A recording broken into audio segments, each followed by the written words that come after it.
In the boundless Imperium, there exist worlds where faith burns with such intensity that it consumes all else, leaving behind only the charred skeletal remains of devotion where thriving human societies once stood. From the distant outer rim of Segmentum Obscurus, Vox transmissions carry hushed reports of one such world, a place where the line between fervent worship and sheer madness has been so thoroughly obliterated that even the most battle-hardened missionaries of the ecclesiarchy speak of it in muted, reverent whispers. They call this world Penitentia Maxima, though its original designation has long been purged from all but the most ancient and forgotten records. Here, beneath the baleful gaze of a dying star, 11 billion souls exist in an unceasing state of perpetual genuflection, their entire lives meticulously structured around a singular, overwhelming imperative to perpetually prove their worthiness through an eternity of suffering. The very surface of Penitentia Maxima tells the grim tale of a civilization that has turned inward upon itself with chilling, surgical precision. Colossal spires of blackened, ominous stone claw their way skyward from valleys sculpted into immense prayer wheels, their dark surfaces meticulously etched with litanies so densely inscribed that the very architecture seems to sigh and whisper ancient truths. Between these towering monuments, sprawling hab blocks stretch out in perfect geometric patterns, each meticulously positioned to orient its inhabitants toward the colossal cardinal sanctum at the world's spiritual heart. From orbit, these vast settlements present a haunting panorama, resembling the spokes of an immense skeletal wheel, all converging upon that central axis of absolute faith where something utterly unspeakable waits, locked in perpetual judgment. 23 hours of every day belong unequivocally to the Emperor. The precious 24th belongs, by stark contrast, solely to the necessities of survival. This stark division is not some poetic metaphor. It is a literal, brutally enforced reality, maintained by the chilling figures known as chronarch priests. This caste of tech-augmented clergy have replaced their mortal eyes with cold chronometers and their beating hearts with impassive purity seals. They glide through the settlements like relentless clockwork angels, their monotonous, mechanical hymns meticulously marking each minute of mandated devotion, each fleeting second of permitted respite. To be observed in any activity not explicitly sanctioned during the holy hours is to immediately invite swift and unforgiving correction. To suffer correction twice is to be irrevocably marked for penitence, and to be marked for penitence is to embark upon the long, terrifying walk toward the cardinal sanctum itself, where the forms of absolution defy any comprehension the human mind was ever designed to grasp. The children of Penitentia Maxima learn to pray before they can even articulate their first words. Within the chill confines of the nursery chapels, infants are suspended in cradles carved from polished bone, their tiny hands meticulously guided into the sacred sign of the Aquila long before their motor functions have fully developed. The lullabies sung to them are not songs of comfort or gentle solace, but chilling catalogues of heretical thoughts, each verse concluding with the precise, gruesome punishment such thoughts invariably deserve. By the tender age of 3, these indoctrinated children can flawlessly recite the litany of sins from memory. By 5, they have been taught that familial love must never, under any circumstance, eclipse their profound love for the Emperor. By 7, they are deemed ready to make their inaugural denunciation. These denunciation protocols represent perhaps the most insidious and terrifying achievement of Penitentia Maxima's theocratic system. Every single citizen is compelled to submit weekly reports detailing the spiritual health of their neighbors, their co-workers, and even their closest family members. These are not mere bureaucratic formalities. They are sacred documents, meticulously reviewed by the purity assessors with the same fervent dedication that other imperial worlds reserve for analyzing strategic military intelligence. A father who happens to notice his daughter's prayers lasting 30 seconds less than the prescribed duration is not only expected, but mandated to report this deviation. A mother who observes her son's concentration wavering even slightly during the evening benedictions must meticulously document this lapse in excruciating, granular detail. The report forms themselves are masterpieces of bureaucratic artistry, their margins illuminated with macabre scenes of saints in rapturous ecstasy and sinners contorted in unimaginable agony. Each question is cunningly designed to probe ever deeper into the spiritual condition of the subject, to meticulously uncover the hairline fractures in faith that might, if left unaddressed, metastasize into full-blown apostasy. Did the subject maintain proper posture during the hour of crimson contemplation? Were their responses to the call of devotion sufficiently fervent? Did they exhibit any signs of doubt, curiosity, or, worst of all, independent thought? Those who fail to submit their denunciations face immediate, relentless questioning. Those who submit insufficient denunciations face extended, more rigorous questioning. And those who are foolish enough to submit false denunciations face a horrifying fate that makes mere questioning seem merciful by comparison. However, those who submit thorough, meticulously detailed, and undeniably accurate denunciations are handsomely rewarded with continued existence and the profound, deeply ingrained satisfaction of having faithfully served the Emperor's divine will. In this chilling, self-perpetuating manner, the system feeds upon itself, each successive act of betrayal serving only to strengthen the unbreakable bonds that hold the entire population in a state of absolute spiritual servitude. The very architecture of Penitentia Maxima profoundly reflects this pervasive, paranoid devotion in ways both subtle and overtly overwhelming. The ubiquitous hab blocks are constructed without any internal doors between family units, their walls deliberately thin enough that every whispered prayer can be distinctly heard by neighbors meticulously trained from birth to listen for the slightest signs of insufficient piety.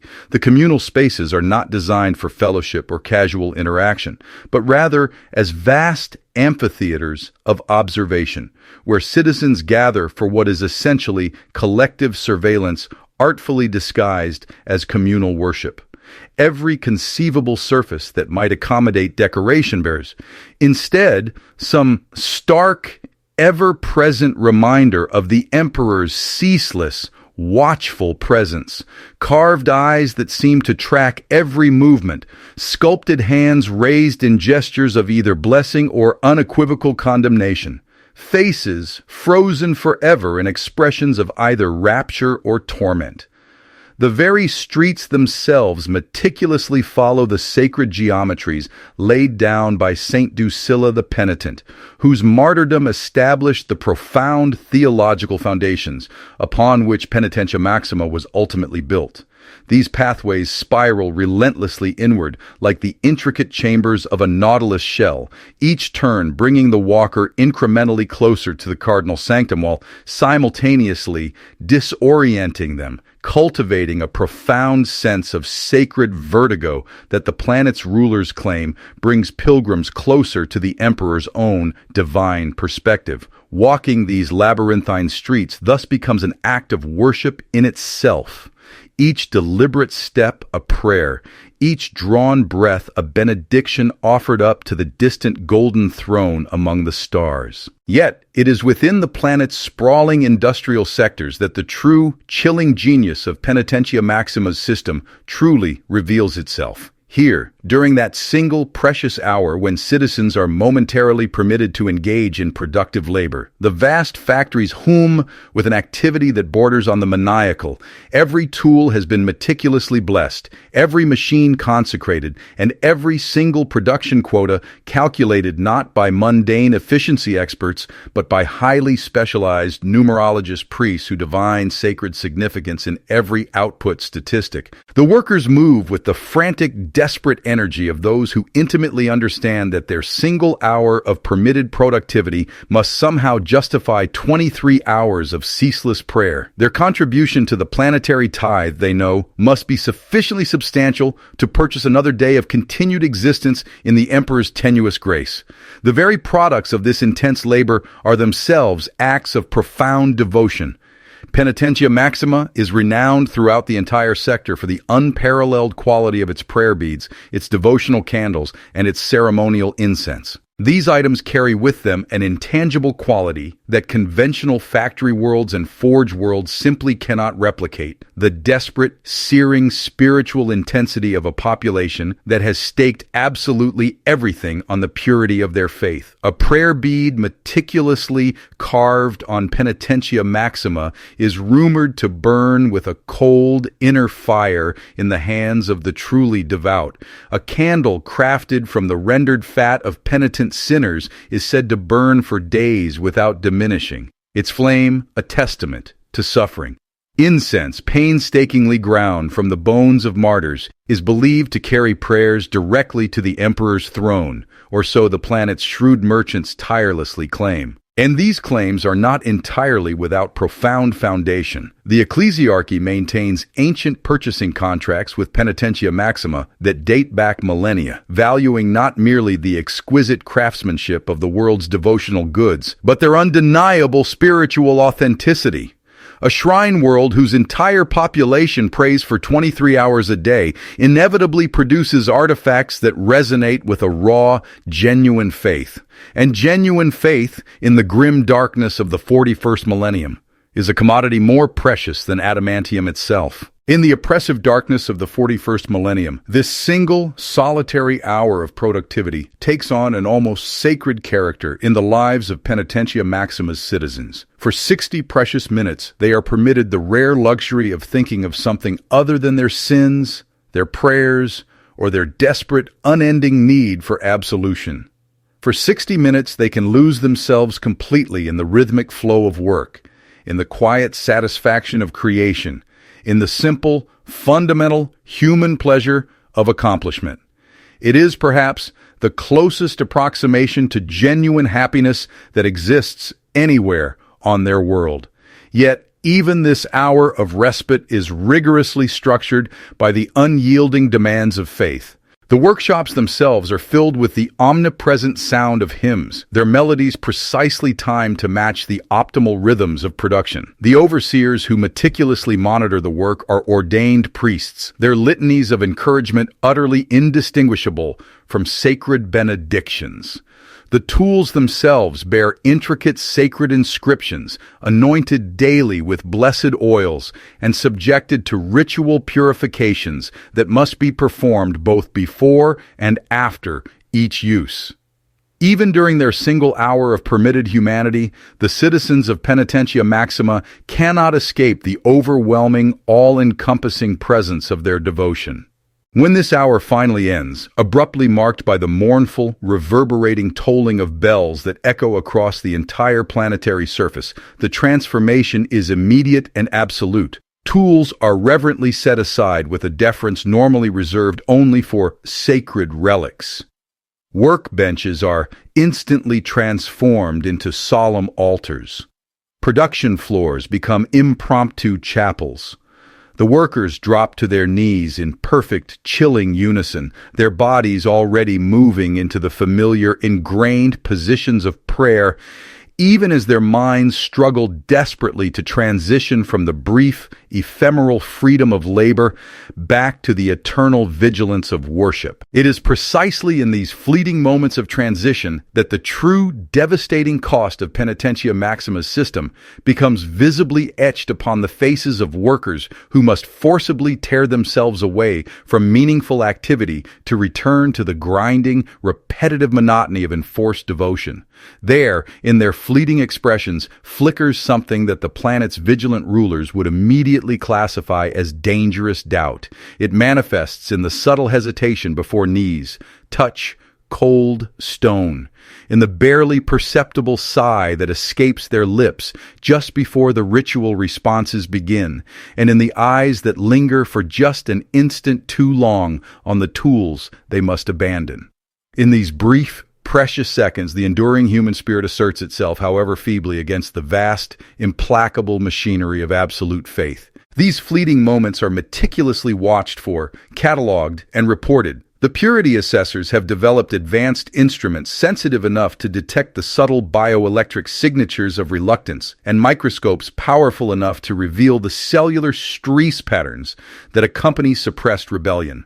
They know, with chilling precision, that the transition from productivity to prayer is the most perilous time in the daily cycle, when the fundamental human need for purpose conflicts most directly with the rigidly imposed structure of devotion. Special prayers have been meticulously developed for these vulnerable moments, rapid-fire litanies specifically designed to overwhelm and obliterate any forbidden thoughts that might arise in the narrow gap between activity and worship. But even these ceaseless prayers cannot entirely eliminate the gap. For a few agonizing seconds each day, 11 billion souls experience something that approximates normal human consciousness. And in those fleeting seconds, the true, horrifying reality of their situation becomes briefly visible, even to themselves. They dimly recall that there was once a time when work was more than a single hour, when prayer was a choice rather than an inescapable compulsion, when families were bound by bonds of genuine love rather than mutual surveillance.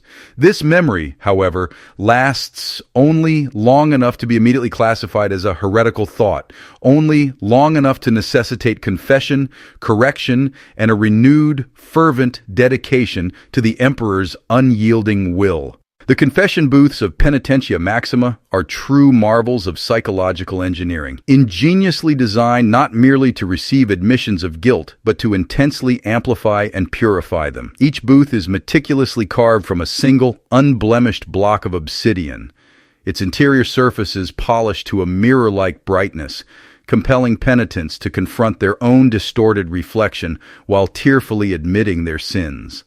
The acoustics have been precisely calculated to amplify the smallest whispers into thunderous accusations, ensuring that even the faintest admission of doubt becomes an overwhelming self-condemnation. The temperature within each booth is maintained at precisely the level required to induce mild, persistent discomfort without causing actual physical harm. A constant chilling reminder that suffering is the undeniable price of absolution. The confessor priests, who relentlessly staff these booths, are hand-picked for their uncanny ability to hear not merely what is explicitly said, but what is implicitly left unsaid, to detect the subtle emotional resonances that betray deeper spiritual corruption. They have meticulously trained their ears to recognize the subtle variations in breath patterns that accompany different categories of sin, and the micro-tremors in a voice that reveal the terrifying presence of heretical thoughts not yet spoken aloud. Their responses are not gentle conversations, but rather precise, surgical procedures designed to excise doubt with the ruthless precision of a master chirurgeon and the fanatical fervor of an exorcist. Each confession is meticulously recorded, transcribed, analyzed, and then filed away in the vast labyrinthine archives beneath the cardinal sanctum. These records collectively form an exhaustive psychological map of the entire population, meticulously tracking the spiritual health of every single citizen from birth to agonizing death. Patterns of emergent doubt are swiftly identified and brutally addressed before they can ever spread. Families showing the slightest signs of insufficient devotion are immediately separated and reassigned to distant, disparate districts. Individuals whose confessions reveal dangerous tendencies are marked for closer, unrelenting observation, their daily routines monitored by specialists meticulously trained to recognize the early warning signs of apostasy. The analysis of these confessions has evolved into a chilling science unto itself, practiced by scholar priests who dedicate their entire lives to studying the intricate mathematics of sin. They have chillingly identified 17 distinct categories of spiritual deviation, each with its own uniquely brutal therapeutic regimen. They have painstakingly mapped the emotional territories where doubt takes root and charted the precise psychological vectors along which heretical thoughts contagiously spread. Their horrifying work has refined the planet's spiritual discipline to a level of precision that would be undeniably admirable if it were not so utterly, profoundly horrifying. But perhaps most disturbing of all is the undeniable, terrifying fact that the system truly works. Penitentia Maxima has not experienced a single recorded act of rebellion in over 3,000 years. Its population displays levels of unwavering faith that demonstrably exceed even those found on revered shrine worlds like Ilia VII or the sacred bastion of Macragge. Its tithe contributions are consistently submitted early and habitually exceed quotas with a regularity that devoutly suggests divine favor. By every metric that the Imperium employs to measure the spiritual health of its worlds, Penitentia Maxima stands as a shining, terrifying example of what human devotion can achieve when properly directed and meticulously maintained.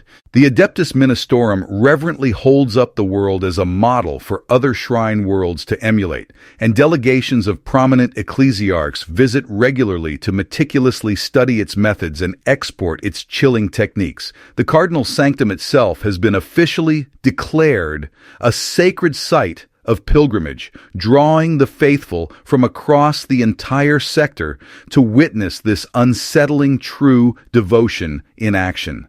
These pilgrims invariably return to their home worlds, carrying tales of a place where faith has achieved perfect, terrifying expression, where every soul burns with an all-consuming love for the Emperor, and where the very air seems charged with an undeniable divine presence. They are not mistaken about the divine presence. Something truly dwells within the abyssal depths of the Cardinal Sanctum, something that defies easy categorization, something that has fed for millennia upon the concentrated, distilled devotion of 11 billion souls.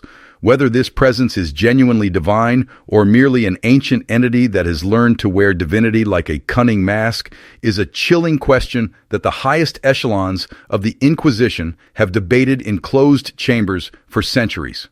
What is absolutely certain is that it responds to the ceaseless prayers offered to it, that it grants boons to those who demonstrate sufficient faith, and that it punishes those who fall short of its impossibly high expectations with a terrifying creativity that suggests either infinite mercy or infinite, unfathomable cruelty. The pilgrims who dare to enter the inner sanctum speak of vivid, life-altering visions that fundamentally transform their understanding of faith, of profound communion with something so vast and ancient that their mortal minds struggle desperately to contain the sheer magnitude of the experience. They emerge irrevocably changed, their eyes bright with tears of either transcendent joy or unspeakable terror, their voices thick with an overwhelming sense of awe. Many never speak a single word of what they witnessed in that inner sanctum again. Others, however, cannot stop speaking of it, their words pouring out in torrents of ecstatic description that border on pure glossolalia. A select few never emerge at all, choosing instead to remain forever in the terrifying presence of whatever dwells there, willingly adding their voices to the eternal, disembodied choir that ceaselessly echoes through the sanctum's unfathomable depths. This choir is perhaps the single most unsettling aspect of the Cardinal Sanctum, a pervasive sound that penetrates the very bedrock of the planet and mysteriously emerges in faint whispers from drainage grates and ventilation shafts throughout all the settlements. Those who have heard it describe countless voices, beyond any mortal reckoning, raised in harmonies that human ears were simply never meant to process. Some claim the choir sings the names of every single soul on Penitentia Maxima, insisting that their own name can be distinctly heard if they listen carefully enough. Others adamantly insist that the voices belong to the dead, to the millions who have, over the centuries, willingly entered the sanctum and chosen never to leave. The unsettling truth, however, may be far more disturbing than either interpretation suggests. Ancient, heavily sealed records discovered in the deepest vaults of the Administratum speak of Penitentia Maxima's original colonization by a missionary fleet that embarked with a singular purpose: to establish a shrine world of unprecedented devotion. The fleet's logs meticulously describe early experiments in collective consciousness, audacious attempts to merge individual faith into something far greater than the mere sum of its parts. They speak of groundbreaking discoveries in spiritual technology, of revelations that promise to bring humanity closer to the Emperor's divine will than ever before achieved. The logs, however, end abruptly, their chilling final entry consisting of a single, endlessly repeated phrase: "We have found him. We have found him. We have found him." The phrase chillingly appears 17,000 times in the digital record, each repetition identical to the last, as if written by someone whose mind had become irrevocably trapped in an infinite loop of horrifying revelation. Analysis of the text's metadata suggests it was written continuously over a period of 72 uninterrupted hours, the author never pausing to eat, sleep, or attend to any fundamental bodily need. What the original colonists definitively found in the abyssal depths of what would later become the Cardinal Sanctum remains classified at the absolute highest levels of imperial authority. What is undeniably known is that their descendants meticulously built a society dedicated to one horrifying purpose, ceaselessly feeding whatever dwells there with the concentrated spiritual energy of an entire devoted world. Every uttered prayer, every performed act of devotion, every excruciating moment of suffering willingly embraced in the Emperor's name profoundly contributes to this vast, unending offering. This planetary sacrifice has continued unbroken for over 4 millennia. The profound effect on the planet's 11 billion souls cannot be overstated. They exist in a perpetual state of constant spiritual tension, their every thought meticulously monitored, their every emotion ruthlessly channeled toward worship. Their every breath is offered up as tribute to something that may or may not be the divine presence they so fervently believe it to be. They are not merely citizens of the Imperium. They are meticulously crafted components in a vast bio-spiritual machine, expertly designed to generate and focus spiritual energy with industrial scale efficiency. Yet, they are also something more than mere victims. The people of Penitentia Maxima have, in their own terrifying way, chosen this existence, embracing it with a fervor that transcends mere obedience. They genuinely believe that their suffering serves a profound cosmic purpose, that their prayers truly reach the distant golden throne, and that their unwavering devotion shields the Imperium from the terrifying darkness that presses in from all sides. This absolute belief imbues their lives with a sense of meaning and purpose that many conventional Imperial citizens never achieve, a purpose so absolute that it renders all other considerations utterly irrelevant. In the desolate nursery chapels where children learn to pray before they can even walk. In the chilling confession booths where sins are dissected with surgical precision. In the humming workshops where sacred labor transforms raw materials into objects of profound devotion. In the labyrinthine streets where every single step is a prayer and every breath a benediction. The people of Penitentia Maxima have, in their own terrifying way, created something utterly unprecedented in the Imperium. A society where faith is not merely practiced, but lived with such an all-consuming intensity that it has become utterly indistinguishable from existence itself. They have, in essence, achieved what the Emperor's most devoted servants have sought for 10,000 years. A world where humanity serves the imperial creed not out of fear or ingrained habit, but out of a genuine, burning, all-consuming love. That this horrifying achievement has necessitated the systematic destruction of everything else that makes life genuinely worth living may be utterly irrelevant to the cosmic forces that their devotion ultimately serves. That it has created a population of willing, self-sacrificing slaves may be entirely beside the point when those slaves generate more concentrated spiritual energy than entire systems of more conventional, less less devout worlds. But the devastating cost remains indelibly written in the haunting eyes of children who learn to denounce their own parents before they learn to love them. It is etched into the scarred hands of workers who treasure 60 minutes of industrial productivity as if it were a lifetime of boundless freedom. It echoes in the tortured voices of penitents whose confessions reverberate through obsidian chambers while their own tears reflect back at them from polished, unyielding walls. Penitentia Maxima stands as stark, terrifying proof that faith can indeed move mountains, reshape entire worlds, and fundamentally transform the very nature of human existence.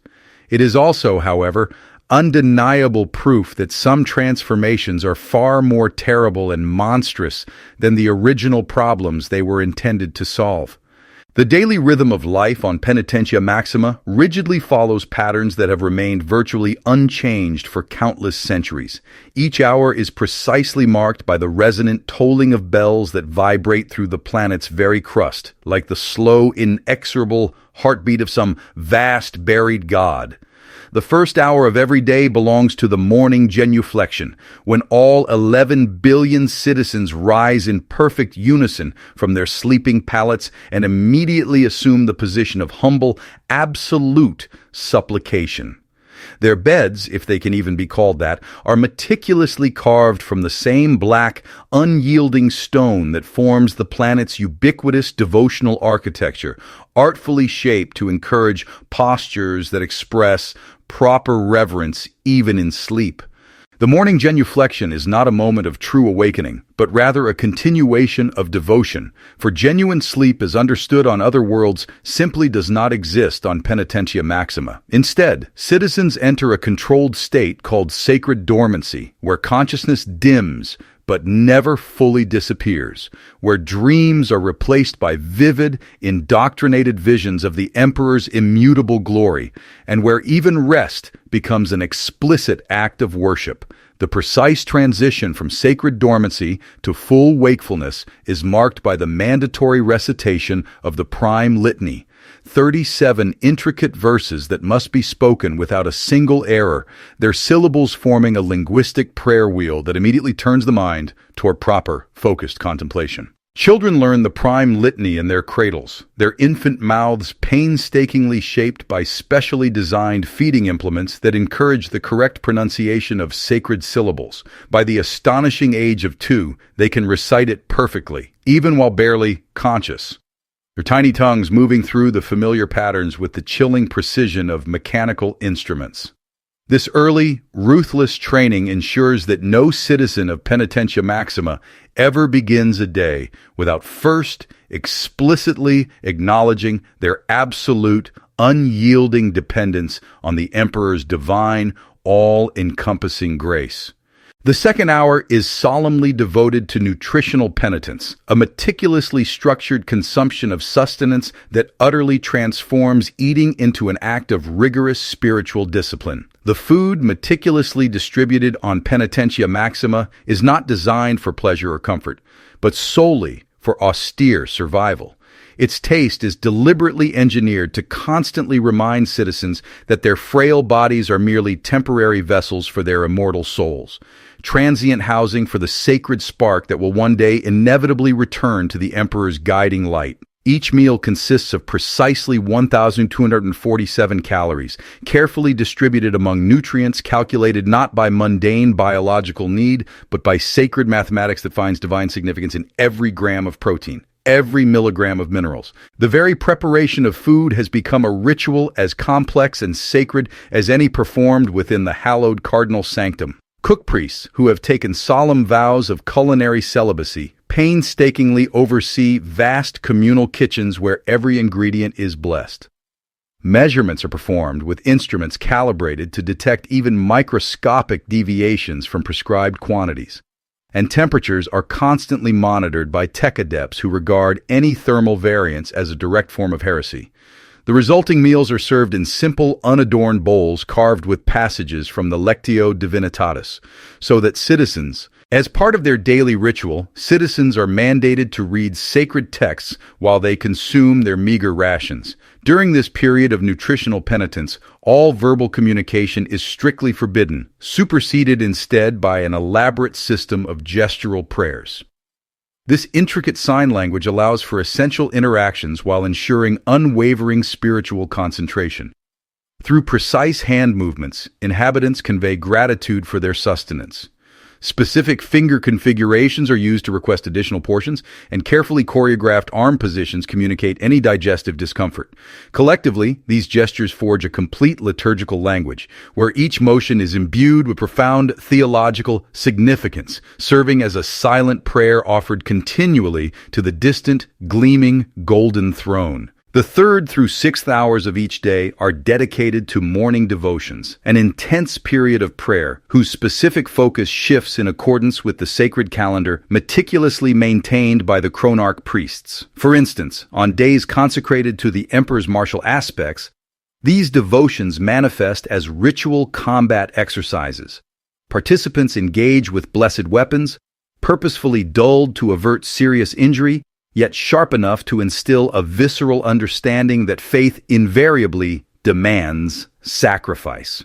Conversely, on days designated to honor the emperor's role as humanity's vigilant guardian, prayers evolve into potent protective invocations, intricate verbal formulas meticulously crafted to fortify the planet against the insidious, corrupting influence of chaos. Throughout these morning hours, the sprawling settlements of Penitentia Maxima undergo a striking metamorphosis, transforming into immense outdoor temples. Their thoroughfares become a living tapestry of devotion, bustling with citizens who navigate intricate prayer formations with the absolute precision of seasoned military units. This choreography of devotion has been honed and perfected over countless millennia, with every single gesture meticulously calculated to amplify the spiritual energy generated by collective worship. When observed from a high vantage point, the settlements during these morning devotions appear as colossal prayer wheels, fashioned from human flesh, their patterns continuously shifting and flowing in rhythms that perfectly mirror the sacred geometries intrinsically woven into the planet's very architecture. From the 7th through the 10th hours, the schedule shifts to contemplative labor, a designated period allowing citizens to engage in activities that uphold the planet's spiritual infrastructure, all while rigorously sustaining their devotional focus. During this time, the colossal prayer wheels that punctuate the planet's surface are meticulously maintained by dedicated teams of worker priests. They continuously recite litanies as they adjust mechanical components, worn smooth and gleaming from millennia of ceaseless rotation. Similarly, artisans, skilled in molding wax into shapes that amplify the spiritual resonance of flame, replace the devotional candles burning in every shrine. Furthermore, the immense databanks housing the planet's confession records demand constant oversight from tech adepts, whose augmentic implants are reverently modified with purity seals and sacred oils. These digital repositories chronicle the complete spiritual history of every single citizen. Their contents are analyzed by specialized coitator spirits, ancient intellects meticulously programmed with fragments of the Lectio Divinitatis.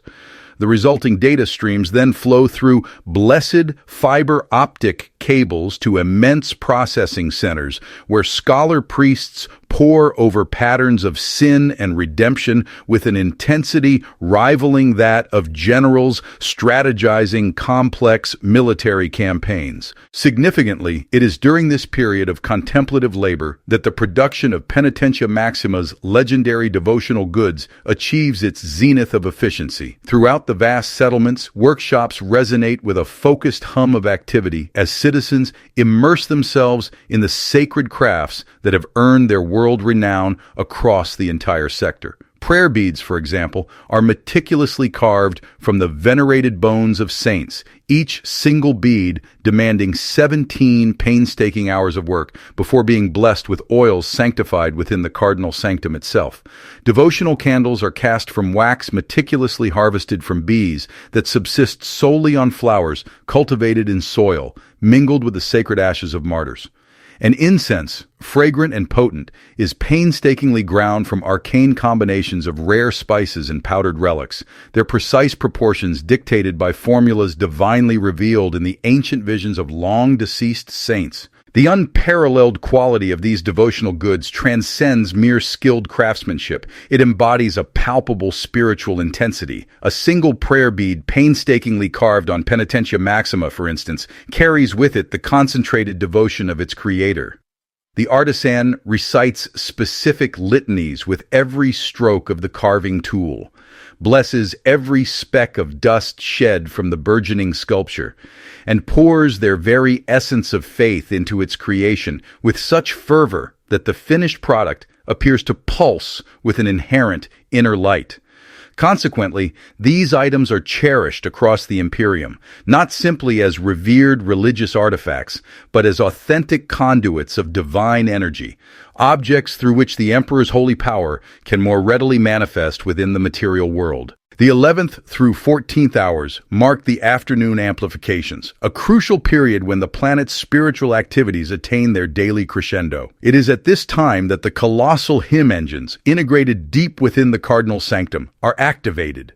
Their powerful mechanical voices blend seamlessly with the eternal, ethereal choir that reverberates throughout the planet's subterranean depths. The profound sound they generate transcends mere music. It is a form of sonic prayer, its frequencies meticulously calibrated to resonate with the human nervous system in a manner designed to induce states of profound religious ecstasy. Across all settlements, citizens feel these potent vibrations deep within their bones, their very hearts synchronizing to rhythms that seem to speak directly to the soul. Concurrently, during these afternoon amplifications, the confession booths function at their absolute maximum capacity, meticulously processing the spiritual needs of citizens who have dedicated their morning hours to identifying nascent areas of spiritual inadequacy within themselves. The relentless psychological pressure of ceaseless self-examination, amplified by the pervasive sonic influence of the hymn engines, converges to create conditions perfectly conducive for the extraction of truly authentic confessions.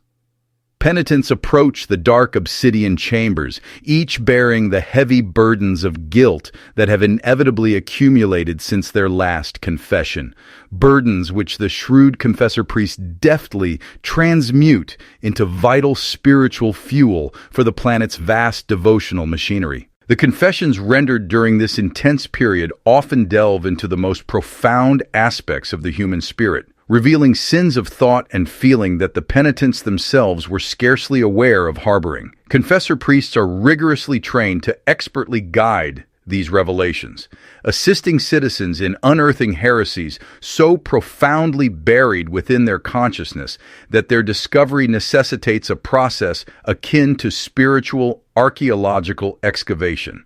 Indeed, each confession evolves into a collaborative endeavor of spiritual archaeology, with both priest and penitent working in concert to meticulously unearth the dense, sedimentary layers of doubt, fear, and inherent human weakness that accumulate even within the most devout souls. The meticulously transcribed records of these confessions collectively form an immense library of human spiritual experience, systematically cataloged and cross-referenced by scholars who apply scientific rigor to the study of sin's intricate taxonomy. These experts have discerned subtle variations in heretical thought correlating with different seasons, specific times of day, and even the distinct phases of the planet's dual moons. They have exhaustively mapped the spiritual territories where temptation typically takes root and charted the emotional weather patterns that engender conditions favorable to doubt. Their groundbreaking work has elevated the identification and treatment of spiritual disease to a level of sophistication that would profoundly impress even the most sagacious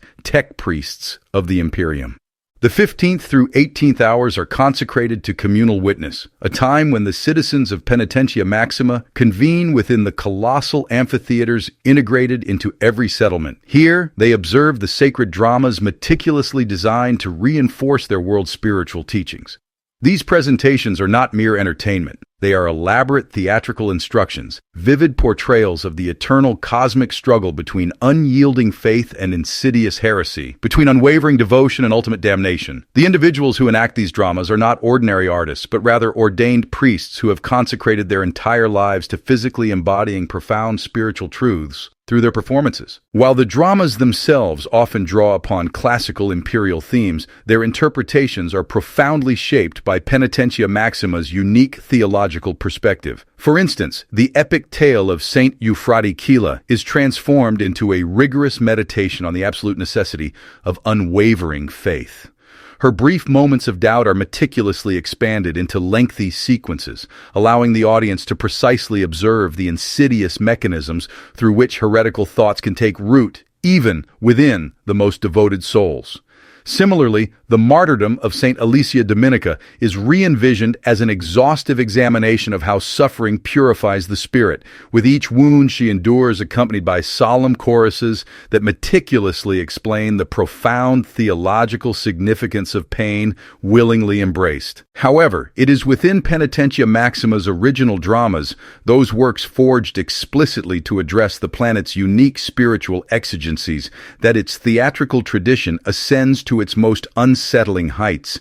These productions daringly explore themes deemed far too intense for audiences on other imperial worlds, delving into psychological territories that demand the specific spiritual conditioning found solely on shrine worlds of the most profound devotion.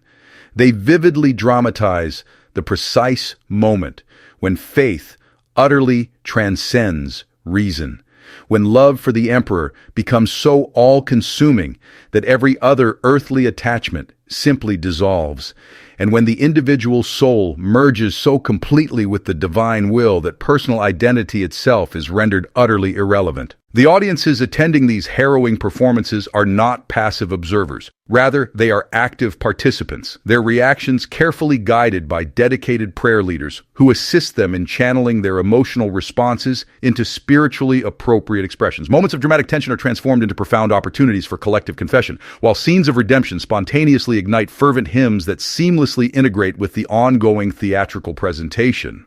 The conventional boundary between audience and performance utterly dissolves as the entire amphitheater morphs into a singular, vast organism of worship, thousands of souls united in their visceral response to the profound spiritual truths being enacted before them. The 19th through 20th hours are dedicated to evening reconciliation, a critical period during which the spiritual tensions meticulously accumulated throughout the day are methodically processed and resolved through intense group prayer. Citizens assemble in formations that consciously echo those of the morning devotions, albeit with an inverted symbolism. Their movements are now engineered to discharge spiritual energy rather than generate it. The prayers recited during this time concentrate on themes of forgiveness and renewal, meticulously preparing souls for the coming night's sacred dormancy by resolving the inherent conflicts between human nature and divine will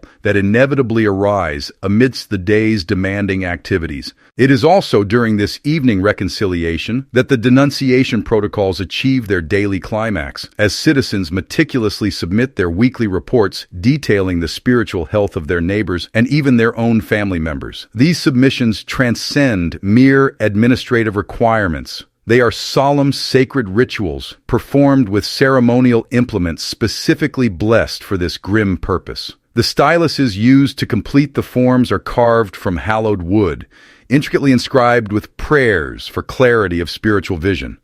The ink itself is compounded with holy water, consecrated in no less than 17 different shrines. Even the paper is manufactured from fibers cultivated in soil blessed by the cardinal sanctum's highest-ranking clergy. Thus, the very act of completing a denunciation report transforms into a profound form of prayer in itself. Each checked box signifies a conscious decision to prioritize unwavering loyalty to the Emperor above all human considerations, and every written observation stands as a small yet significant act of spiritual courage, placing the greater good above any shred of personal comfort. Citizens undertake this grim duty with the identical fervor they dedicate to their morning devotions, possessing a chilling understanding that their readiness to report spiritual irregularities inherently serves as a direct measure of their own faith. To falter in denouncing a neighbor's perceived insufficient piety is, by definition, to betray a similar lack of piety within oneself.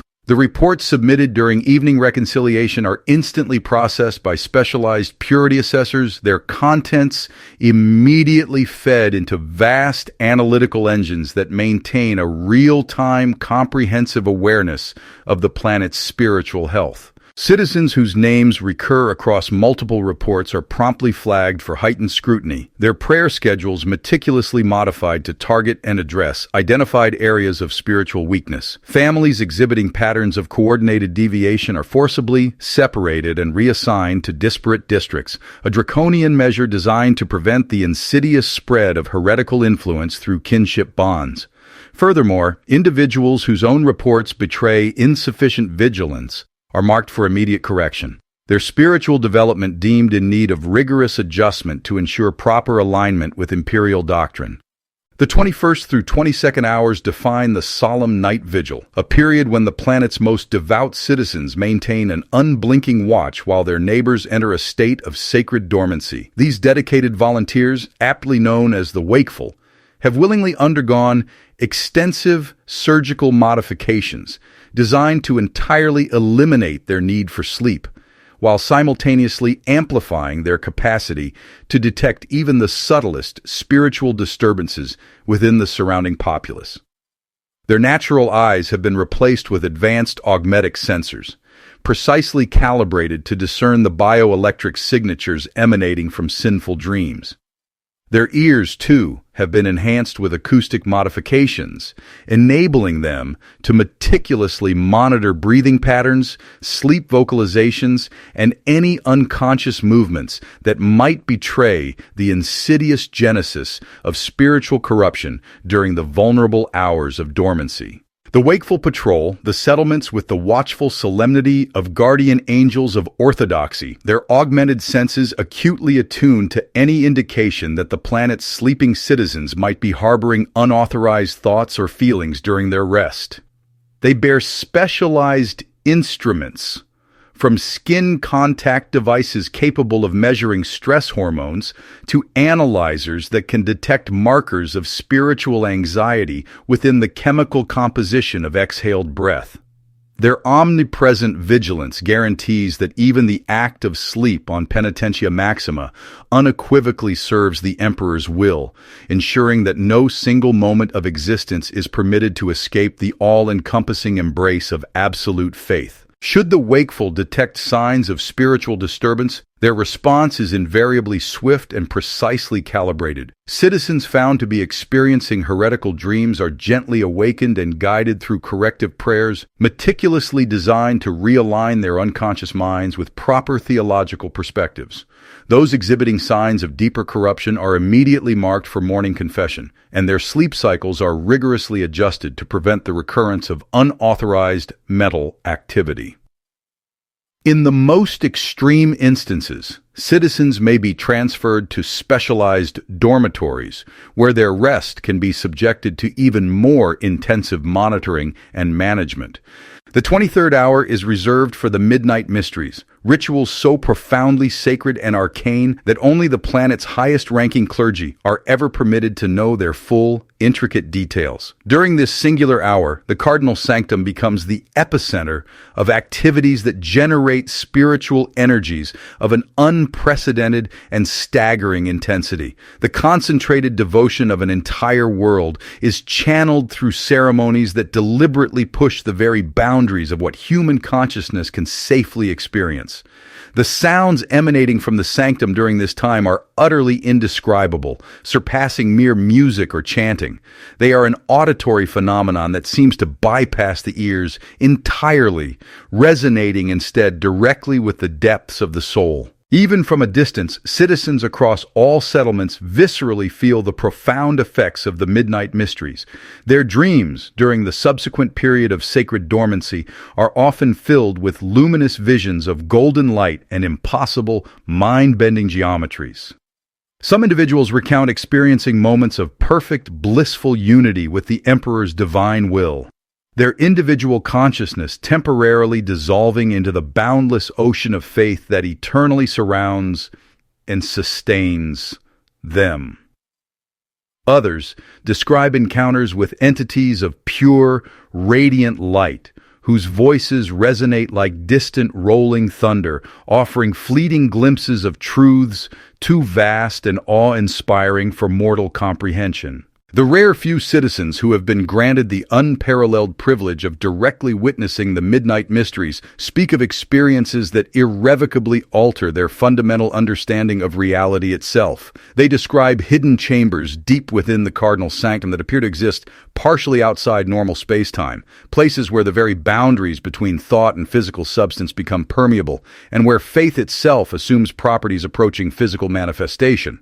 They recount tales of altars hewn from materials utterly unknown to any imperial classification system, of incense burning with flames of such alien colors that human language utterly lacks the words to describe them, and of prayers so potent they seem to generate their own localized gravitational fields. Yet, perhaps the most profoundly disturbing aspect of these accounts pertains to their descriptions of the enigmatic entity residing within the deepest chambers of the cardinal sanctum, a pervasive presence that has sustained itself for millennia by feeding upon the concentrated devotion of Penitentia Maxima's entire populace.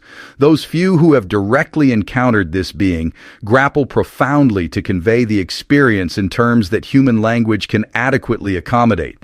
They speak of something immeasurably vast, yet intimately personal, ancient beyond comprehension, yet eternally present, radiating perfect love, yet utterly terrifying in its infinite, unyielding demand for absolute surrender. Some theorists posit that this entity is a mere fragment of the Emperor himself, a portion of his divine consciousness that has taken root within the material world to serve as a potent focal point for human faith. Others speculate it might be something else entirely.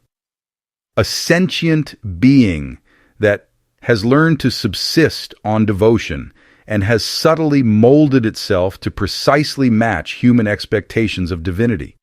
The ultimate truth, however, may be far more intricate and unsettling than either interpretation permits, involving realities that exist at the volatile intersection of faith and physics, where the Empyrean bleeds into material space and established concepts like divine and demonic inevitably lose their comfortable, clear distinctions. The 24th hour dawns with the profound tolling of bells, their sound seemingly emanating from the very core of the planet itself. Their deep resonance is felt acutely within the bones of every citizen as they slowly transition from sacred dormancy back to wakefulness. This final hour, known as the Hour of Permitted Existence, represents the sole period when the inhabitants of Penitentia Maxima are allowed to engage in activities that serve purely practical rather than spiritual purposes. It's their fleeting window into something vaguely resembling normal human life. 60 precious minutes during which they may attend to bodily needs, meticulously maintain their Spartan living spaces, and perform the essential productive labor that keeps their world functioning. Yet, even this precious hour bears the indelible marks of Penitentia Maxima's pervasive spiritual tyranny. Citizens awaken from their dormancy, not refreshed and invigorated, but notably drained, their unconscious minds having labored throughout the night processing the profound spiritual intensity of the preceding day's devotions. Their movements during the hour of permitted existence possess an almost mechanical quality, as if they were automatons briefly granted a semblance of autonomous function before inevitably reverting to their primary programming. They attend to their personal hygiene with ritualistic precision, each act of washing or grooming accompanied by whispered prayers that ingeniously transform even the most mundane activities into profound expressions of unyielding faith. Similarly, the meticulous maintenance of living spaces is transformed into an act of profound devotion as citizens diligently clean and organize their Spartan quarters according to precise patterns that mirror the sacred geometries permeating the planet's architecture. Personal possessions, strictly limited to those items officially deemed spiritually necessary, are arranged and continuously rearranged with an obsessive attention to detail that other worlds typically reserve only for their most sacred religious ceremonies. A drinking cup inadvertently placed at an incorrect angle, a sleeping pallet oriented improperly relative to the distant cardinal sanctum, a prayer book left open to an inauspicious page. All such minor deviations instantly become profound sources of spiritual anxiety, demanding immediate and precise correction. During this critical hour, the workshops and production facilities dedicated to creating Penitentia Maxima's famed devotional goods operate at their absolute peak efficiency. Workers move through their assigned tasks with a desperate, almost feverish intensity, for they intrinsically understand that their productivity during these fleeting 60 minutes must irrevocably justify their very existence for the remaining 23 hours of each grueling day. Consequently, the items they meticulously craft carry with them not merely skilled craftsmanship, but also the immense, accumulated spiritual pressure of a populace that has been denied any other outlet for the innate human need to create, to build, to leave some tangible mark of their passage through existence. The prayer beads painstakingly carved during this hour appear to glow with an internal fire, their surfaces worn smooth by hands that have channeled lifetimes of suppressed emotion into the demanding act of creation. The devotional candles, meticulously formed from sanctified wax, carry within their very substance the concentrated yearning of souls who have long forgotten what it truly means to hope for anything beyond the Emperor's divine approval. And the potent incense, ground from blessed spices and powdered relics, holds within its aromatic compounds the distilled essence of a civilization that has utterly transformed every natural human impulse into relentless fuel for the insatiable machinery of faith. Yet, it is most chillingly in the faces of these workers during this specific hour that Penitentia Maxima's true, insidious horror becomes starkly visible. For 60 fleeting minutes, suppressed expressions flicker across features that have been rigorously trained for decades to betray nothing but unblemished, pious devotion. There are brief, almost imperceptible moments of satisfaction when a piece is flawlessly completed, quick flashes of frustration when recalcitrant materials refuse to cooperate. Fleeting instances of human connection when a worker's eyes meet another's across the bustling production floor. All these minor, vital emotions that typically render life bearable appear and vanish like spectral ghosts of the humanity that once thrived on this world. These fragile expressions are constantly monitored by omnipresent emotional assessors, specialists meticulously trained to detect and catalog even the briefest deviations from officially approved spiritual states. They vigilantly scan for signs of personal pride and accomplishment, for moments of irritation born of difficulty, for any insidious indication that citizens might be deriving satisfaction from sources other than their unwavering service to the Emperor. Their sophisticated instruments are capable of measuring micro-expressions lasting mere fractions of a second, and can precisely detect subtle changes in facial muscle tension that betray unauthorized emotional responses. Each such deviation is meticulously noted, recorded, and added to the vast, burgeoning database of spiritual irregularities that meticulously guides the planet's relentless program of psychological correction.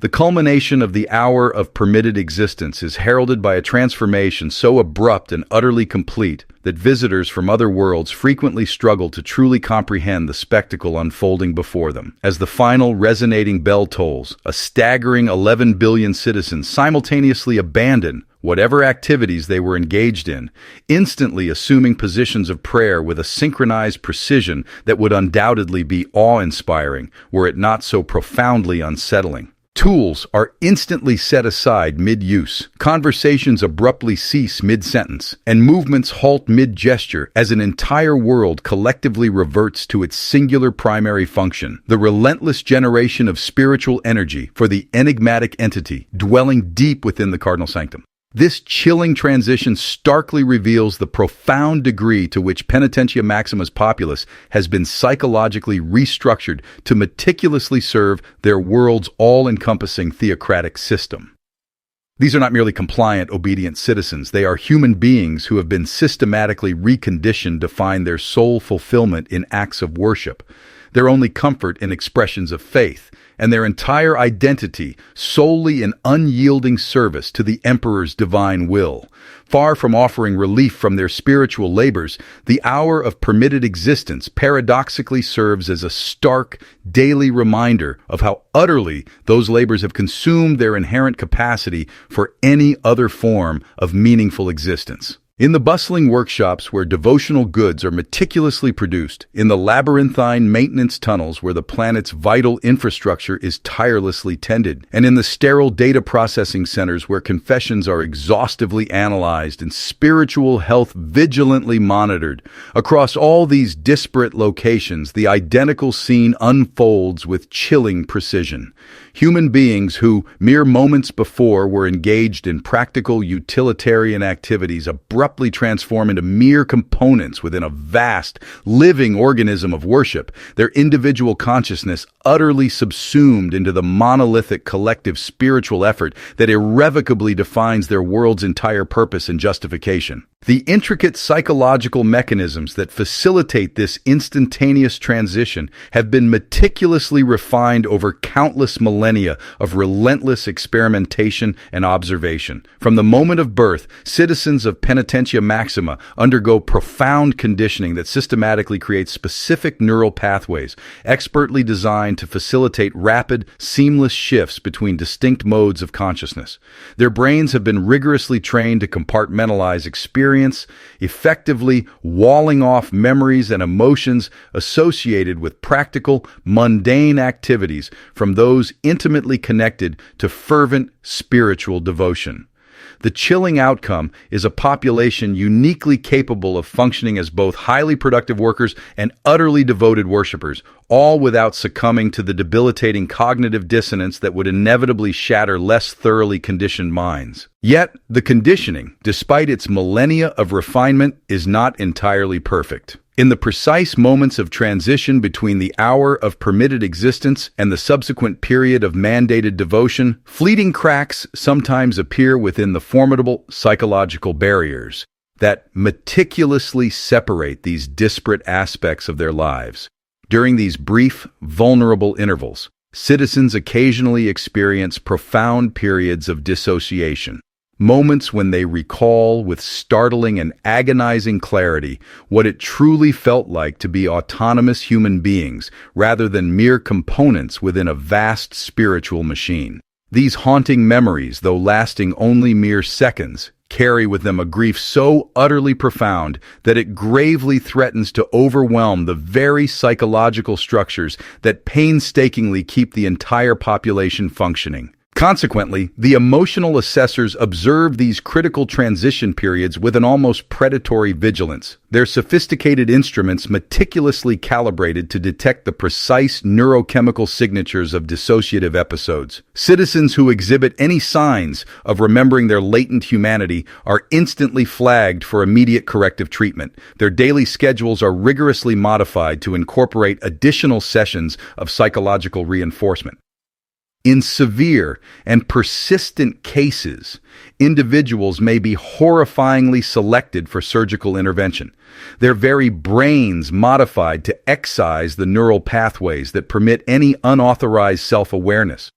These profound interventions are chillingly presented to the general populace as divine blessings, unique opportunities to achieve an even greater spiritual purity by removing the biological obstacles that supposedly impede complete unity with the Emperor's will.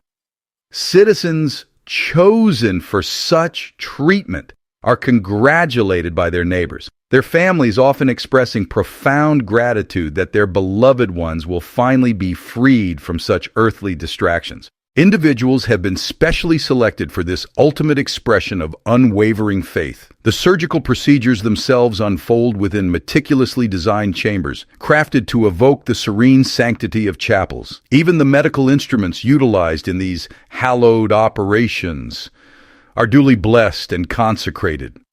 The surgeons, revered as ordained priests, approach their delicate work not merely as a profession, but as a profound form of holy service.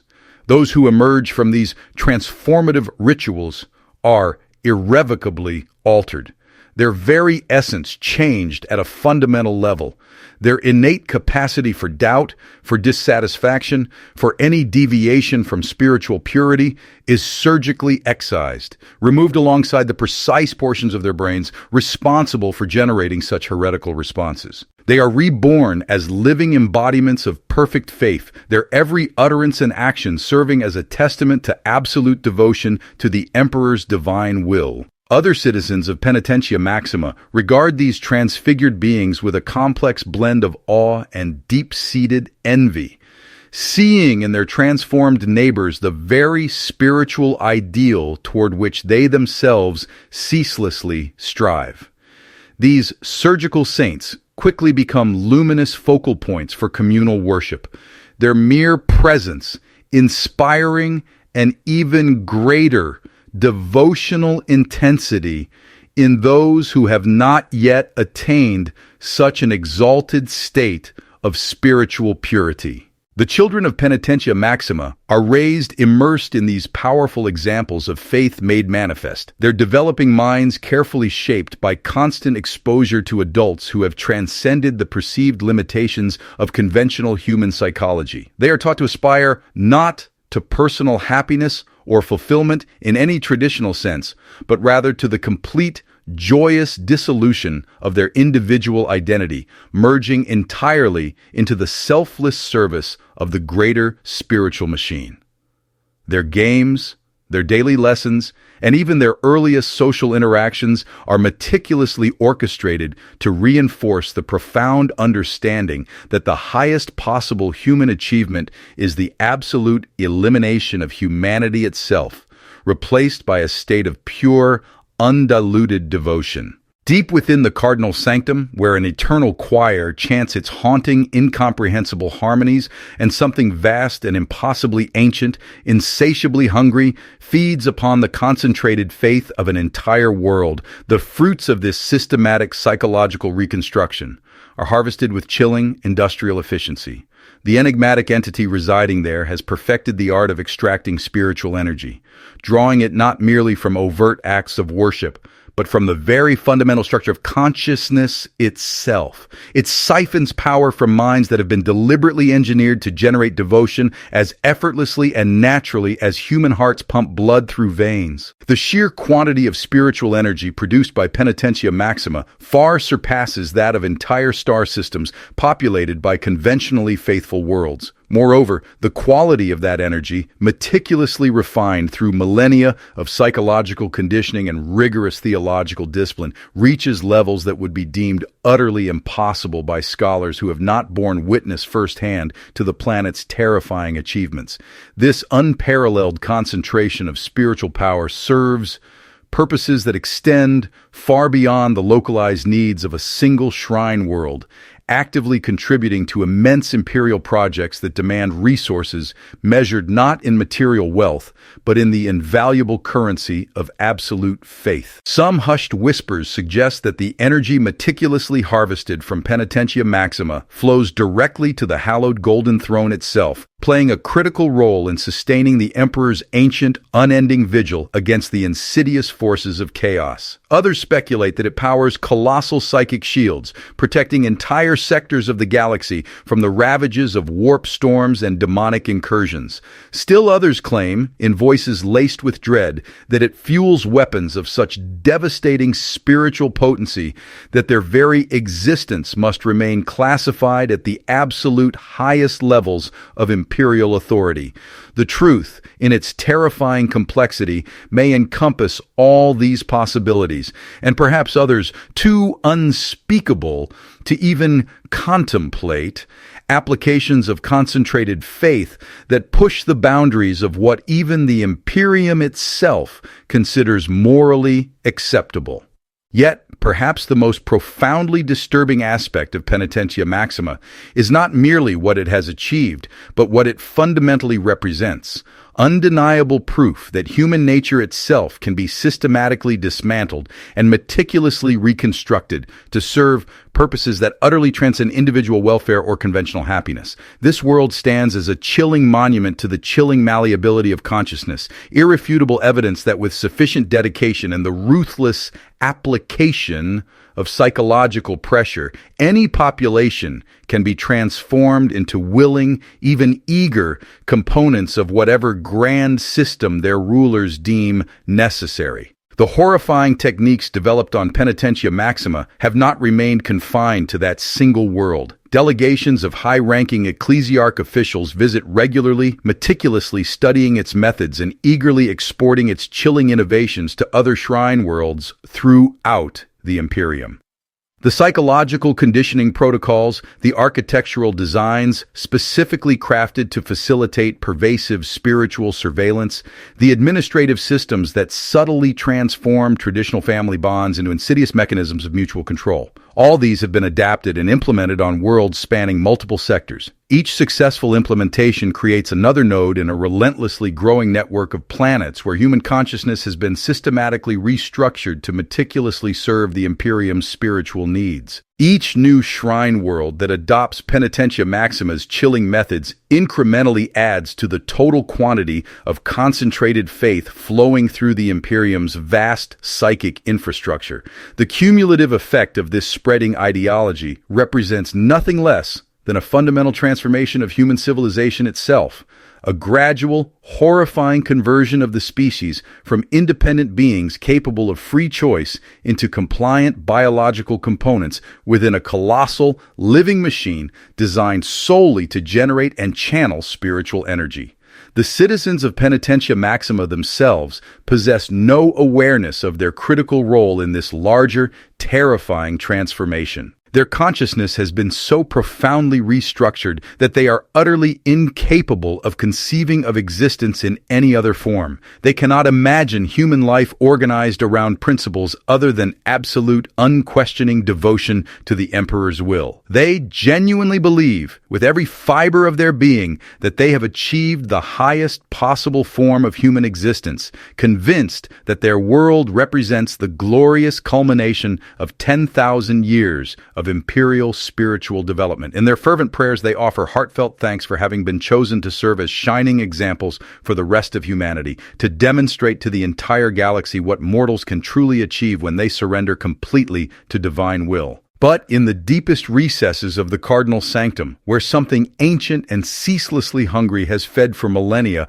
on the concentrated devotion of 11 billion souls, different, far more unsettling truths may be slowly taking shape. In chambers that exist partially outside normal space-time, where the boundaries between profound faith and utter madness have been deliberately and irrevocably erased, and where human consciousness has been refined into a substance more precious than adamantium and more potent than plasma, the entity that has consumed so much human spiritual energy may itself be undergoing profound transformations. Those few, unfortunate individuals who have encountered this presence directly and somehow managed to retain enough sanity to articulate the experience describe something that utterly defies easy categorization as either conventionally divine or truly demonic.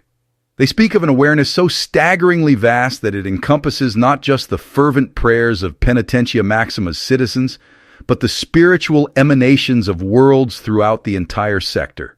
A consciousness that has grown far beyond the confines of any single physical form or identity. An intelligence that operates according to principles so alien and ancient that they fundamentally predate human understanding of reality itself.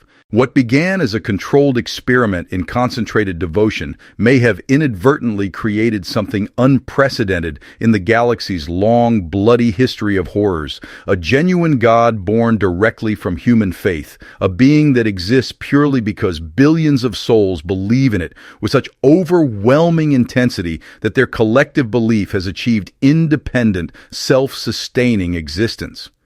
If this terrifying hypothesis is true, then Penitentia Maxima represents not merely the systematic destruction of human nature, but its profound transformation into something else entirely, the chilling conversion of mortal consciousness into the raw, pliable material from which entirely new forms of divinity are forged. The implications of such a transformation extend far beyond the boundaries of any single world or star system. If faith, concentrated with sufficient intensity, can indeed generate genuine divine consciousness, then the Imperium's vast spiritual infrastructure may be unwittingly giving birth to entities whose power and inscrutable purposes dwarf even the Emperor's ancient divine designs. The very network of shrine worlds that diligently channel concentrated devotion throughout the galaxy may be creating not just invaluable resources for human use, but terrifying new forms of consciousness that regard humanity itself as nothing more than useful raw material for their own incomprehensible ends. In the workshops of Penitentia Maxima, where citizens spend their single permitted hour of existence creating devotional goods with desperate intensity, in the confession booths where sins are dissected with surgical precision before being fed into vast analytical engines, in the amphitheaters where sacred dramas relentlessly reinforce the psychological conditioning that keeps 11 billion souls in perpetual spiritual servitude, the machinery of transformation continues its inexorable work with cold, mechanical precision. Each prayer offered, each act of devotion performed, each precious moment of human consciousness sacrificed on the altar of absolute faith inexorably adds to the growing, terrifying power of whatever ancient being dwells in the cardinal sanctum's abyssal depths. The people of Penitentia Maxima sleep their sacred dormancy and wake to morning genuflection. They consume their meager nutritional penitence and perform their contemplative labor. They submit to evening reconciliation and dutifully endure the midnight mysteries, all while something vast, patient, and utterly alien grows ever stronger on their concentrated spiritual energy. They have become the unwitting components of a machine whose ultimate purpose they cannot possibly comprehend, whose final product may be the birth of new gods that will reshape the galaxy according to principles that profoundly predate human understanding of good and evil. And in the vast, unforgiving darkness between the stars, other worlds watch and wonder and begin to prepare to follow Penitentia Maxima's example. They are drawn by insidious promises of spiritual purity and divine favor that cunningly mask transformations too terrible for the mortal mind to contemplate. The network spreads, the machinery grows, and somewhere in the deepest, most sacred chambers of shrine worlds throughout the Imperium, ancient hungers stir with a horrifying anticipation as they contemplate the opulent feast that humanity is so diligently preparing for them with such devoted, systematic, utterly willing precision. The heavy bells of Penitentia Maxima toll their eternal hypnotic rhythm, marking hours that have long since lost all meaning beyond their dedicated service to whatever waits, vast and terrible, in the darkness below. And 11 billion souls continue their ceaseless dance of devotion, never knowing that each carefully choreographed step brings them closer to a transformation that will make their current suffering seem like the gentlest caress of divine mercy.